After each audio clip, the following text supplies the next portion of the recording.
For comparison operator, they are used to compare two values. We have the equal sign like this. We also have the not equal sign.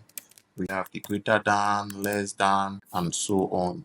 So it returns true if the two values are equal, and if they are not equal, it returns false. That's pretty much how it works. So if you have a variable called a, for example, and we're assigning a to 10, and we have another variable called b, and this is 2, and we want to use the Python comparison operator within these two values or these two variables. We can say we want to check if a is equal to b. If a is equals to b, it will run this condition and say a is equal to b. And if it's not true, not equal to b. So if we run this code, we'll get a is not equal to b because clearly a is 10 and b is 2, and we're checking using this comparison operator to check if a is equal to b. So this returns false. That is why this statement will not be run by the interpreter, and then it runs this because this condition is false. So that is how you use the comparison operator on Python. And if there are many comparison operators, this one we have not equal to, we have less than equal to, and greater than equal to, and so on. So we can say if this is not equal to 10, if a is not equal to b, then run this and you see we have a is equals to b, because this condition now is true, and then it's running this one, right? So that's pretty much how it works. There are other ones, greater than or less than. So if you want to check if the values of a variable is greater than or equal to the value of a different variable, then you use greater than sign or less than sign, as the case may be. So if you do this one, this is less than sign, we want to check if a is less than b.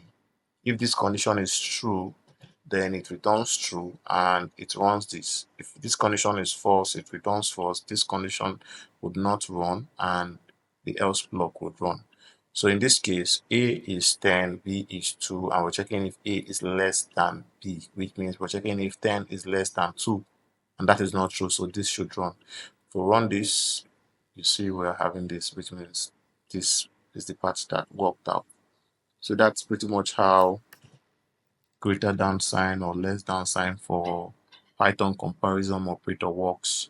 There are other ones as well. We have the greater than or equal to, or less than or equal to. So greater than or equal to would only execute if it is equal to it or less than it. This is less than or equal to.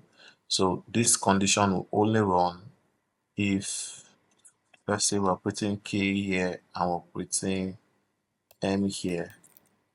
This line will only run if a is less than 10 or equal to 10. So it could be 10, it could be less than 10. This would run.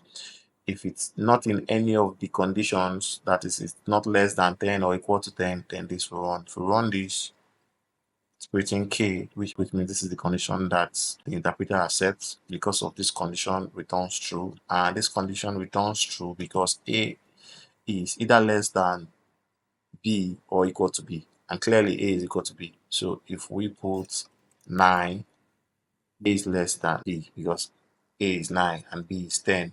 If we put 11 and run the code, you'll see we get m because a is now greater than 10, and because a is 11, so a is greater than b, and this condition is no longer correct. It's now returning false.